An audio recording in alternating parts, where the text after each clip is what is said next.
माजी पत्रकार, एक उत्साही नागरिक, उद्योजक डॉक्टर प्रशांत कोरटकर यांनी कोल्हापूर स्थित इतिहास संशोधक इंद्रजित सावंत यांना फोनवरनं बरंच छळलं आणि त्याच छळामधला एक फोन हा इंद्रजित सावंतांनी नाईलाज झाल्यानं रेकॉर्ड केला आणि जे रेकॉर्ड केलेलं टेलिफोन संभाषण आहे ते सर्व महाराष्ट्रानं ऐकलेलं आहे की त्यामध्ये केवळ इतिहास संशोधक इंद्रजित सावंत यांना धमकी देणे एवढंच नाही तर महाराष्ट्राचं आराध्य दैवत छत्रपती शिवाजी महाराज यांच्याविषयी अपशब्द वापरणे, त्याही पलीकडे जाऊन छत्रपती शिवाजी महाराजांचा अवमान करणे, त्याही पलीकडे जाऊन स्वतःची अतिरिक्त माहिती जी दादांत खोटी आहे ती पसरवणे, असा प्रकार हा प्रशांत कोरटकरने केला.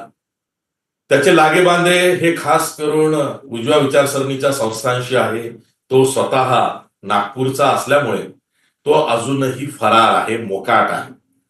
त्यानं अतिरिक्त अटकपूर्व जामिनासाठी प्रयत्न केला, त्याला तो मिळाला. नंतर पोलिसांना माहिती न देताच सत्र न्यायालयानं अटकपूर्व जामीन दिला म्हणून मग कोल्हापूर सत्र न्यायालयानं त्याचा जामीन नाकारला. त्यानंतर प्रशांत कोरटकर यानं मुंबई हायकोर्टात धाव घेतली. आज मुंबई हायकोर्टात सुनावणी झाली. आपण इथे प्रतीच या सरकारी वकिलांना दिल्या गेल्या नाहीत म्हणून मग माननीय हायकोर्टानं असं सांगितलं की आपण आता सोमवारी सुनावणी करू, तुम्हाला प्रती द्या, एकमेकांना द्या. आणि मग आता सोमवारी प्रशांत कोरटकरच्या जामिनावरती हायकोर्टात सुनावणी होते आहे. सांगायचं तात्पर्य असं आहे की इंद्रजित सावंत यांना धमकावल्याचं प्रकरण पुढे आलं, त्याला आज नाही म्हटलं तरी 20 दिवसांहून अधिक कालावधी उलटलेला आहे. राज्य विधिमंडळाचं अर्थसंकल्पीय अधिवेशन सुरू आहे. खुद्द गृहमंत्री आणि मुख्यमंत्री देवेंद्र फडणवीस यांनीही सांगितलं की छत्रपती शिवाजी महाराजांचा अवमान कोणीही सहन करणार नाही. पण प्रशांत कोरटकर हा चिल्लर माणूस आहे. होय, प्रशांत कोरटकर हा चिल्लर माणूसच आहे. पण माजी पत्रकारानं बघता बघता राजकीय लागेबांधे वापरून आज स्वतःचं एवढं मोठं प्रश्न निर्माण केलं की त्याला हात लावायला पोलीस धजावत नाहीयेत. किंबहुना पोलिसांच्या आश्रयाखाली तो अजूनही मोकाट आहे. शेवटची माहिती जी कानावरती आली ती अशी की चंद्रपूरमध्ये तो एका सुरक्षित ठिकाणी त्याच्या मित्रांकडनं आणि त्यामध्ये काही पोलीस अधिकारी त्याच्याशी संलग्न असतील अशी शक्यता दिसते आहे, शंका येते आहे. तो तिकडेच कुठे फिरत होता. त्याआधी तो इंदोर परिसरात फिरत होता. पण तो ठिकठिकाणी न्यायालयात स्वतःचे वकील पाठवून बचावाचा प्रयत्न करतोय. आणि पोलीस, खास करून महाराष्ट्र पोलीस, जे आजवर कोणालाही पकडून आणू शकतात, ते प्रशांत कोरटकरलाही अजून हात लावत नाही. जेव्हा काही दिवसांपूर्वी कोल्हापूर सत्र न्यायालयानं प्रशांत कोरटकरचा जामीन नामंजूर केला, फेटाळला, त्यानंतर कुठल्याही क्षणी प्रशांत कोरटकरला अटक होऊ शकते अशी परिस्थिती आहे. पण प्रशांत कोरटकरला इतका विश्वास आहे की पोलीस त्याला हात लावणार नाही.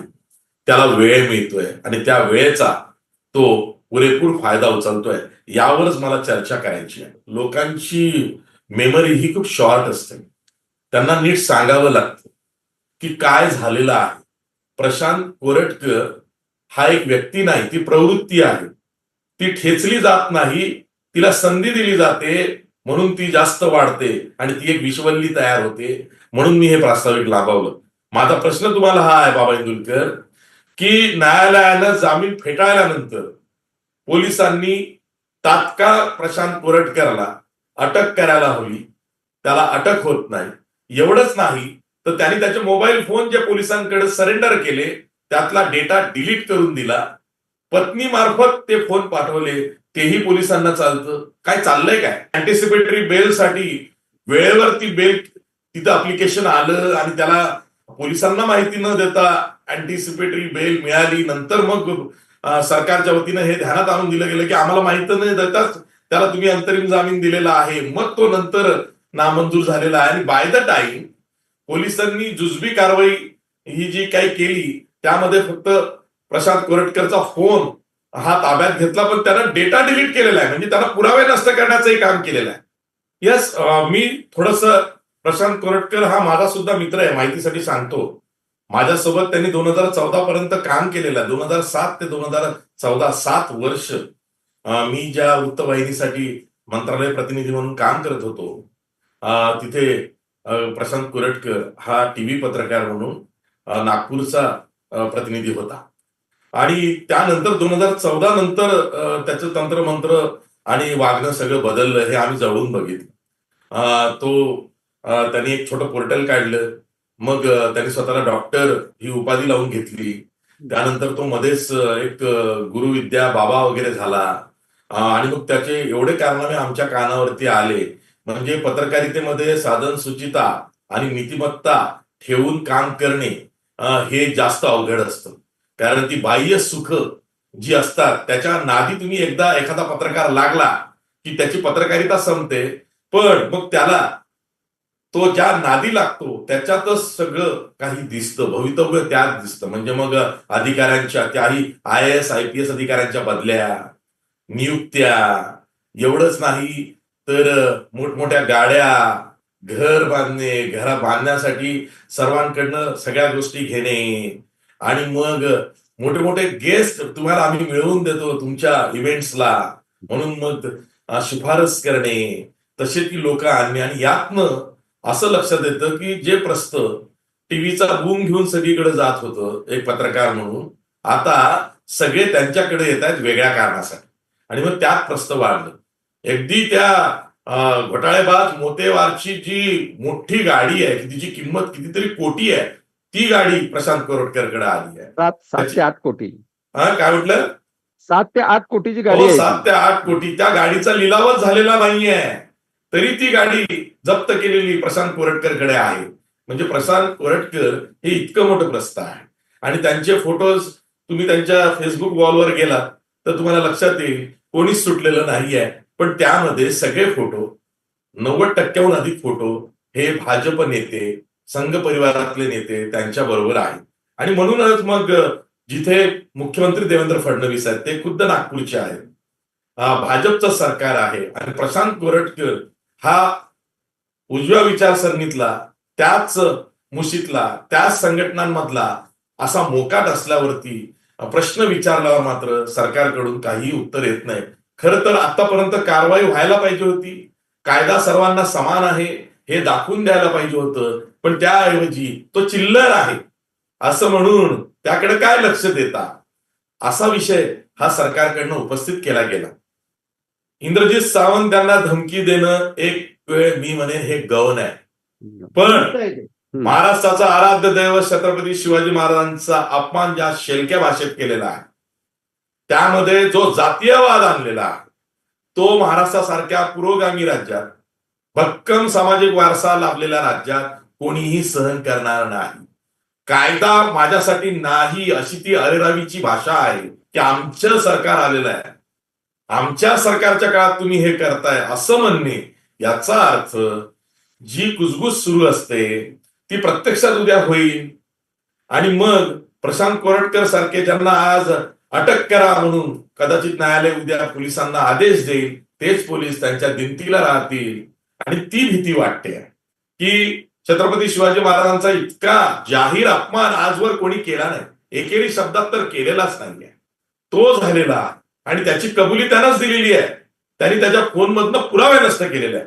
जो डेटा नष्ट केलेला आहे तो अधिक महत्वाचा आहे. त्यामध्ये अनेक काय काय भानगडी असू शकतात.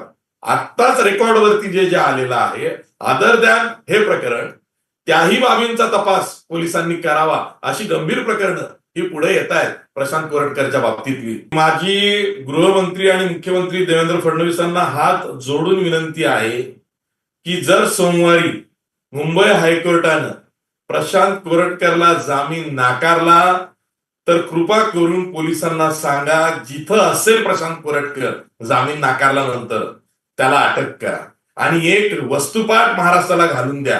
कारण माझं स्वतःचं वैयक्तिक मत असं आहे, जरी प्रशांत कोरटकर हा माझा जुना मित्र असला तरी 2007 पासूनचा मित्र आहे माझा आणि खूप चांगला मित्र आहे. आम्ही त्याला वेळोवेळी सावध केलेला आहे. त्याच्या लाईफस्टाईल विषयी आम्ही त्याला सांगितलेलं आहे की पत्रकारिता आणि पत्रकारितेच्या जीवावरती मोठं होऊन तू जी काही कामं करतोयस ती लॉंग लास्टिंग नाहीये, अशी ओळख पत्रकाराची होता कामा नये. हे क्षणिक आहे, आयुष्यभराचं नाही आहे हे संचित. तुम्ही जे पत्रकार म्हणून काम करता तेच शेवटी लक्षात राहतं. हे त्याला सांगून आम्ही थकलेलो आहोत. त्यानंतर ही कृती झालेली आहे, म्हणून माझ्यासारखा माणूस आज असा त्याला शिवद्रोही म्हणतोय की त्याला माफी नाहीये. याचं कारण असं आहे, आणखीन एक कारण असं आहे की त्यांनी मुख्यमंत्री देवेंद्र फडणवीसांनाही गृहीत धरलेलं आहे. आणि माझं असं स्पष्ट म्हणणं आहे की त्यांनी ज्या अर्थी मुख्यमंत्री देवेंद्र फडणवीसांना गृहीत धरलंय की तुमच्या सरकारमध्ये काहीही होऊ शकतं आणि मी तसं लोकांना धमकी देऊ शकतो, आणि मुख्यमंत्री सुद्धा विधिमंडळात त्याला चिल्लर म्हणालेले आहेत, तेव्हा मला असं वाटतं की सोमवारी जर का प्रशांत कोरटकरचा जामीन नामंजूर केला मुंबई हायकोर्टानं, तर तडक पोलिसांनी जिथं असेल तिथं प्रशांत कोरटकरला बेड्या ठोकाव्यात. कारण महाराष्ट्राची जनभावना ही तीव्र आहे. शिवरायांचा अपमान कोणी सहन करणार नाही. ज्या शेलक्या भाषेत आणि एकेरी भाषेत तो बोललेला आहे ते अक्षम्य आहे. तेव्हा त्याला त्याची शिक्षा ही झालीच पाहिजे, कायद्यानं झाली पाहिजे. मी पुन्हा सांगतोय, कायदा हा जसा सर्वांना समान आहे तसाच तो कायद्याचा बडगा सुद्धा हा सर्वांना कळला पाहिजे, तो धाक दिसला पाहिजे. आणि म्हणून महाराष्ट्र कारवाईची अपेक्षा करतंय. त्या दृष्टीनं सरकार काय पावलं उचलतं याकडे सुद्धा सर्वांचं लक्ष असणार आहे. जनमानसामध्ये एक तीव्र संताप आहे, पण त्याच वेळी एक निराशा आहे की ज्या पद्धतीनं कायद्याचाच आधार घेऊन प्रशांत कोरटकर हा फरार आहे, त्याला पोलिसांची अप्रत्यक्ष प्रत्यक्ष मदत लागते आहे, तो मोकाट आहे आणि तो बघता बघता मुंबई हायकोर्टात सुद्धा आलेला आहे. तर हे जे काही सगळं झालं आहे, सामान्य व्यक्ती असती तर हे झालं नसतं. प्रशांत कोरटकर असा कोण सरकारचा जावई आहे की पोलीस त्याच्याविषयी सहानुभूती दाखवत आहेत आणि तो मोकाट आहे की त्याला कोर्ट दर कोर्ट जाण्याची संधी मिळते आहे, तेवढा अवधी मिळतोय आणि तो आणखी किती काळ हा फरार राहणार आहे. सोमवारी मुंबई हायकोर्टामध्ये सुनावणी आहे. तिथे जर का पुन्हा जामीन हा नामंजूरच राहिला, फेटाळली गेली याचिका प्रशांत कोरटकरची, तर मग पोलिसांसमोर एक प्रश्न आहे